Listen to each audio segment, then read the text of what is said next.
Hi, this is Jana Lunden, founder of the Natural Women's Council. I'm also a mom to a little boy and a little girl, and I'm a personal and business life coach. I founded the Natural Women's Council last summer. We launched it on July 7th, 2022, outside Leinster House, when we had the celebration of womanhood to show that we do not consent to the erasure of women in the Maternity Protection Act under Article 10, 11 and 12. Fast forward a year later, and we've been campaigning tirelessly against the curriculum changes coming into the SPHE program, which includes the gender ideology being taught as fact and also pornography. We believe that children have one shot at childhood. We need to protect their innocence, and it's up to every man and woman in this country to stand up and advocate for our children when their voices are too small.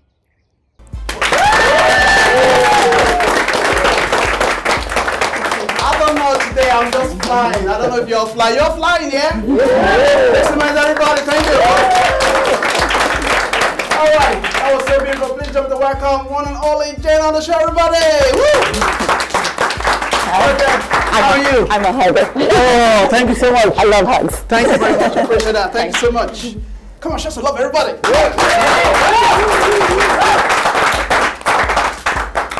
I just love the way she introduced herself on that promo you all just watched, you know. So Jenny, I want to say thank you so much for giving women the voice and all it takes to speak what is right. And I know we're going to go into all of those, but from my audience in the studio, look, this wonderful woman, she's the next to talk about. Well, okay, back to you, Jenny. Let's talk about yourself, yeah? You set up your organization called the Natural Women Council, right? The Natural Women Council, yeah. So tell us about it. What really inspires you to get into it, and how did it all start? Yeah, it sort of happened, Chris, by accident. I'm a full-time mom of an age 4, a little boy and a 7-year-old girl, a life coach, event planner, and do a little bit of everything on the side. And the Natural Women's Council we started last summer when the government in Leinster House was trying to erase the word woman from Article 10, 11 and 12 of our under the Maternity Protection Act. Yeah. And obviously as a woman and a mum to a girl and a daughter and a granddaughter, I certainly didn't want the word woman to be erased. It was under the guise of kindness, inclusion and diversity, but erasing anyone is not progressive in any way. So we lobbied against it, and on that day, it was 7/7, a lucky day, 7/7/22, outside Leinster House when I was giving a speech about this, I said, let's launch a new Women's Council, because the National Women's Council, which gets over $1 million a year from the government, we're not doing anything to lobby against the erasure of women. So we decided to form a grassroots group. There were about 5 of us that started it, and now we have about 30 people in our small group, but we have quite a large following on Telegram and Twitter and as well. Wow, come on, wonderful. It's amazing how you people stand, you know, against the government, against different rules, against different change, especially whatever is existing that they want to bring changes into it, you know. And also, you guys also fight for women a lot when it comes to equality, it comes to other areas that women should be part of. So give us more insight about what your organization push for a lot. Yeah, at the moment we are doing a lot of campaigning for protecting childhood, and that's both girls, boys, and ultimately the family unit with the new SPHE curriculum that's happening. And we just got 100,000 of these flyers out on the streets in less than a week. 100,000 of those got printed and delivered. But really regarding women really in all aspects of their life need to understand their value. Girls and women need to understand, whether it was me for 8 years, I've been a stay-at-home full-time mom, and it really is a bugbear when someone says, oh, you're just a mom, you don't have a job. And I kind of go, I don't have a job. You know, as a mom, that is one of the most important jobs in the world, is growing those strong roots and releasing that lovely human into society to make the world better. So it's helping women appreciate their value, but also it's protecting women's rights and women's space in all aspects of society. And that goes to for women's sports, that goes for women's changing rooms, women's toilets. Girls need to be protected in those single-sex spaces. And I have no problem with how an adult wants to identify. What I have a problem with is if my little girl in school or the shopping mall or playing, whether she's a future boxer or whatever, she should be treated fairly and safely. And in no way should she compete against a biological man in sport or have a biological man come into her toilet or changing room when she's out at the disco. So those are things we're lobbying against as well. But right now it's the curriculum in school that every mother and father needs to be aware of what's happening. Absolutely. Look, Jane, we want to see you on the show because we want to talk more on this very subject because it is important that parents need to be involved in this, and it's a very, very important subject. So we're going to go on a quick break, and when we come back, we're going to talk about it, right? Okay. Come on, give it a warm time for Jane, everybody. How you doing? Hi, this is Jana Lunden, founder of the Natural Women's Council. I'm also a mom to a little boy and a little girl, and I'm a personal and business life coach. I founded the Natural Women's Council last summer. We launched it on July 7th, 2022, outside Leinster House, when we had the celebration of womanhood to show that we do not consent to the erasure of women in the Maternity Protection Act under Article 10, 11 and 12. Fast forward a year later, and we've been campaigning tirelessly against the curriculum changes coming into the SPHE program, which includes the gender ideology being taught as fact and also pornography. We believe that children have one shot at childhood. We need to protect their innocence, and it's up to every man and woman in this country to stand up and advocate for our children when their voices are too small. Everybody! It's summer, so we're sweating sometimes, so we have to take some break, yeah? So you should understand that. Anyway, back to you, Jenny. Back to the conversation we're talking about, where every parent have to be part of it. We've kind of allied some important role where women should be women, men should be men, kids should be kids. Yes, there's a gender issue, whatever issue, but things needs to be put the way it's supposed to be. So let's get more inside of this. Yeah, really everything that I do, whether it's in my role as a mom or I do passion projects with an event, I'm organizing Think Local. My website is thinklocal.ie, the team that we're working on. It's and also as a life coach, everything is about helping people appreciate who they are and learn to love themselves as they are born. No one is perfect. We should not aspire to be perfect. Perfection's actually a barrier. So people should really teach children to love who they are, whether they're a masculine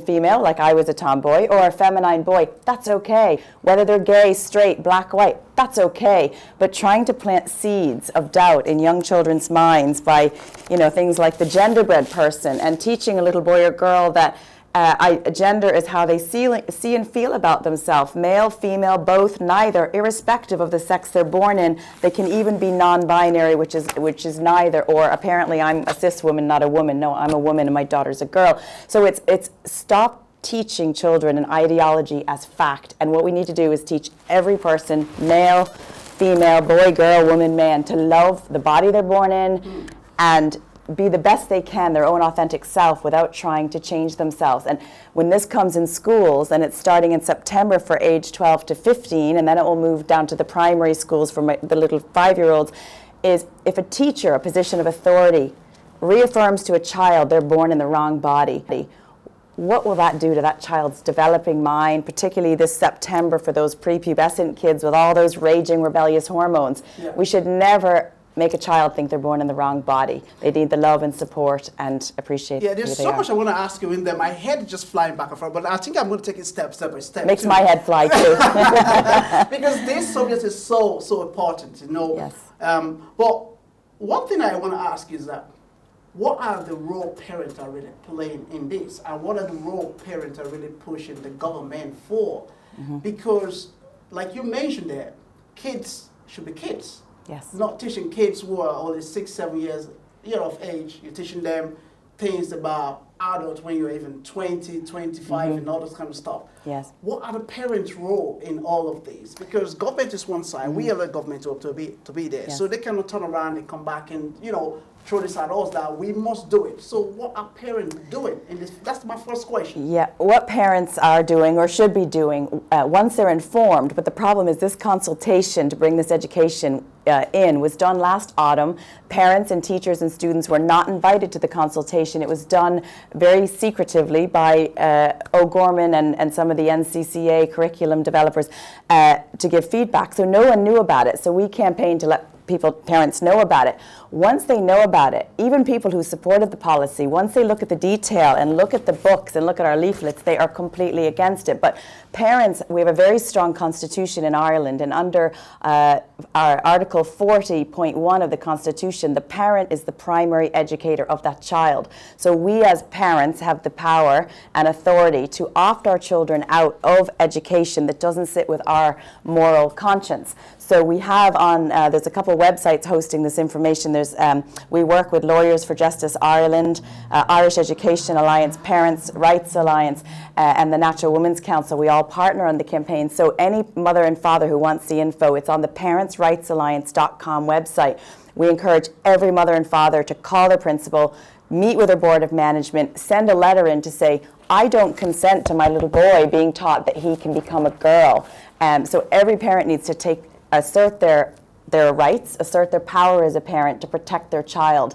Don't assume that it's going to be protected, the child will be protected by the government or school. And we're also really pleading with all principals of schools. We're doing a letter campaign this week before they break for summer to every school in Ireland to ask that school to safeguard the child, show them the risks of teaching this, and have the schools say, we do not consent. So if the schools refuse to teach it, the parents refuse to have the child in it, boom, it stops, and we can let children be children. Do you not think that parents should push the school more in order to reject that objective? Because at the end of the day, is if the school send information to them, if parents do not respond or do not, have a meeting with the schools, then the school will take whatever the government said to them. Correct. The school will feel that they have to take the order and deliver to that child without really looking at the fine print. But many mothers and fathers don't even know about it. So we got 100,000 of those leaflets out last week, and I'm ordering another 20,000 this week, and we're shipping them. I have every single county in Ireland covered with those leaflets, people handing them out after work, before work, at schools, shopping centres, GAA clubs, etc. Parents need to know about it. That's the challenge, is they can't protect their child from something they don't know is happening. Yeah. Because the school didn't even know about it. The parents weren't invited to give consent. So it's really, the child will automatically be taught this unless the parent opts out. Whereas it really should be an opt-in. If you want your boy to be taught he can become a girl and his gender is fluid, why not do it as an opt-in program and have that child stay after school to learn they can have a sex change? Have them opt in versus having myself as a concerned mom opt my kids out and they have to go sit in a room on their own away from their friends. Not really fair. Just because of time, let's move on very quickly. My next question for you, most recently, there is a massive popular bookstore. I don't want to go through the name because I don't know for legal reason or whatever. You guys were doing some big, massive campaign over that where adults, PG was in a section that it shouldn't be, and there's a hard cry for that, indicates that, you're putting these books there, kind of, encouraging, because they will go down and they will see it, and then you start to put things that way, but they pretend as if they didn't know this thing was there. Yeah.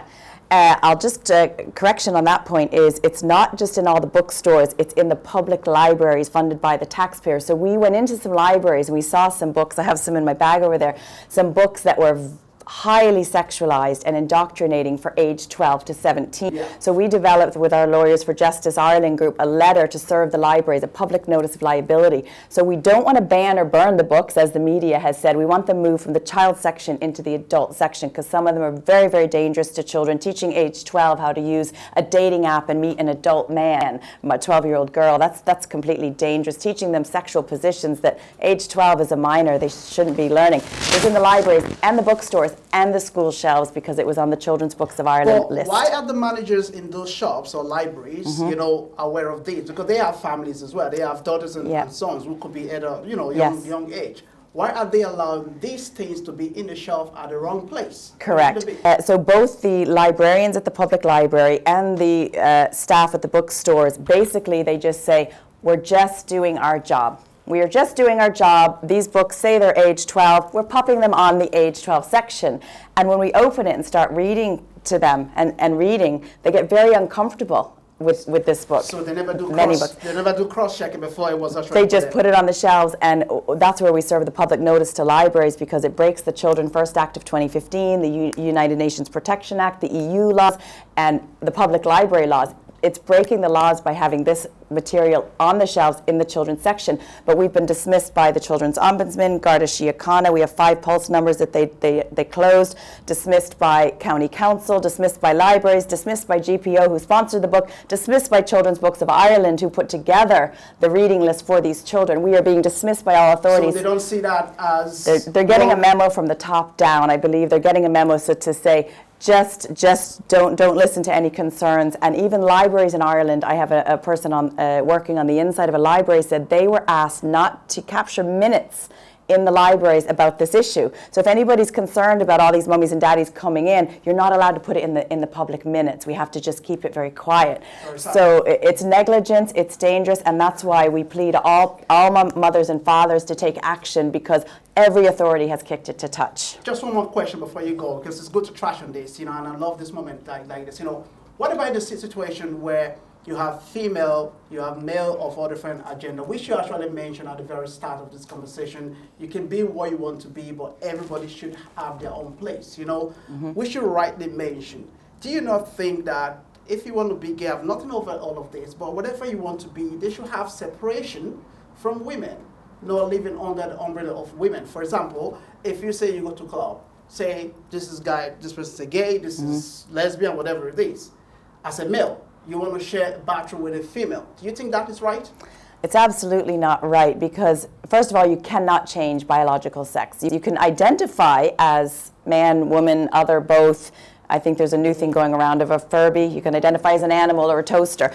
You can identify as that, but it doesn't mean that you should use my daughter's toilet or changing room, particularly when those age 12 girls get their bodies changed, they get their cycles. We've been hearing around Ireland of these gender-neutral toilets where some young boys, who are boys, going under the girls' toilet with mirrors and looking under while the girls are trying to deal with their girly things.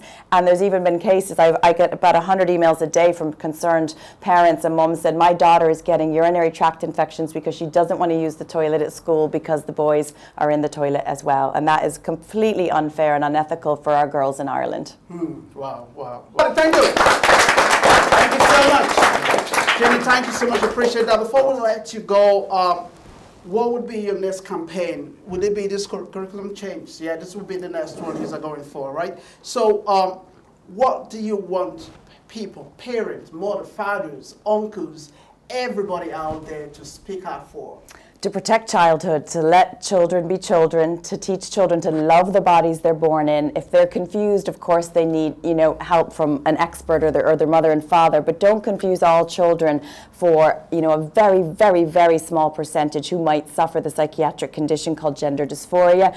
I would also really, really ask that all mothers, fathers, people who don't have kids as well, it's up to us as men and women in Ireland to stand up for children whether we have kids or not. It's our moral, legal obligation, as well as the schools. Yeah. Don't worry about the labels you get. I had an assault on me in Dublin recently. The person's been summoned to court. A trans right activist poured an unknown liquid on my head. Thank God it wasn't acid, so we're in courts about that. But people feel that because we're protecting childhood, we're spreading hate and we're not loving people and it's not kind, when really that's completely inverted and narcissistic to say that. We are simply spreading kindness and love, to say, love yourself as you're born and protect the children. There's nothing hateful about that, although the very small radical minority will twist it and label you, but the love we have for our children is stronger than any label we can get, so don't worry about those labels. Absolutely. Come on, give it up for Jenny.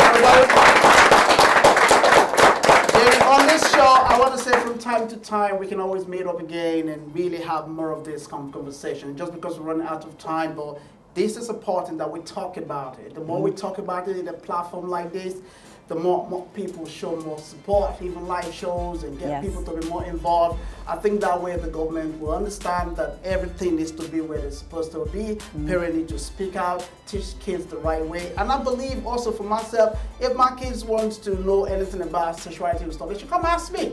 Absolutely. They shouldn't be going to the school and school try to change them. When they come home, that's where they start to ask you. So there's some misunderstanding or misinformation in those ways. Correct. But I want to say thank you so much. Thank you you for speaking for women. Do what you do best, and we keep supporting. Give it up for Jana, everybody. Thank Thank you. This is the show, everybody. See the come on the show. Don't worry. On this show today, we're gonna chill out with music. We'll be right back. Take it away. Thank you, everybody. Thank you.